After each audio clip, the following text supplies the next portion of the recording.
Hello everyone, welcome to Sanmarga classes. ಭಾಗಲಬ್ಧ ಸಂಖ್ಯೆಗಳು ಅಧ್ಯಾಯದ 11ನೇ ಪ್ರಶ್ನೆಯನ್ನ ಗಮನಿಸಿ.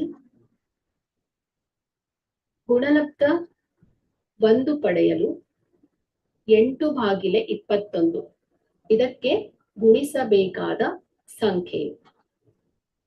ಆಯ್ಕೆ ಎ 8/21, ಬಿ -8/21, ಸಿ 21/8, ಡಿ -21/8. ಇಲ್ಲಿ ಗುಣಾಕಾರದ ವಿಲೋಮ ಅಂದ್ರೆ ಏನು ಮಕ್ಕಳೇ?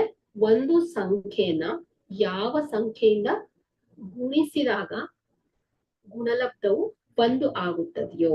ಸೊ ನೋಡಿ, ಎ ಇಂಟು 1/, ಇವುಗಳ ಗುಣಲಬ್ಧ 1 ಆಗ್ತಾ ಇದೆ.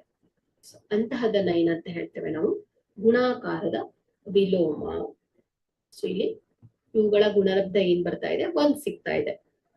ಸೊ ಕೊಟ್ಟಿರುವಂತಹ ಸಂಖ್ಯೆ ಏನಿದೆ? -8/21. ಸೊ ಇಲ್ಲಿ ಇದರ ವಿಲೋಮವನ್ನ ಕಂಡುಹಿಡಿಯಲಿಕ್ಕೆ ನಾವು ಭಿನ್ನರಾಶಿಯ ಅಂಶ ಮತ್ತು ಛೇದವನ್ನ ಪರಸ್ಪರ ಬದಲಾಯಿಸ್ತೇವೆ. ಓಕೆ, ಸೊ ಇಲ್ಲಿ ಚಿಹ್ನೆಯು ಹಾಗೆ ಇಡ್ಬೇಕು. ನಾವು ಈ ಚಿಹ್ನೆಯನ್ನ ಹಾಗೆ ಇಡ್ಬೇಕು. ಹಾಗಾದ್ರೆ ಇಲ್ಲಿ ಅಂಶ ಮತ್ತು ಛೇದವನ್ನ ಪರಸ್ಪರ ಬದಲಾಯಿಸಿ ಗುಣಾಕಾರ ಮಾಡಿದಾಗ 21/8. ಸೊ ಇವುಗಳ ಗುಣಲಬ್ಧ ಏನಾಗ್ತಾ ಇದೆ? 1 ಬರ್ತಾ ಇದೆ. ಸೊ ಹಾಗಾದ್ರೆ ಇಲ್ಲಿ ಗುಣಲಬ್ಧ 1 ಪಡೆಯಲು 8/21 ಇದಕ್ಕೆ ಗುಣಿಸಬೇಕಾದ ಸಂಖ್ಯೆ ಯಾವ್ದಾಯ್ತು? 21/8. ಸಿ ಸರಿಯಾದ ಆಯ್ಕೆ ಆಗಿದೆ. Thank you.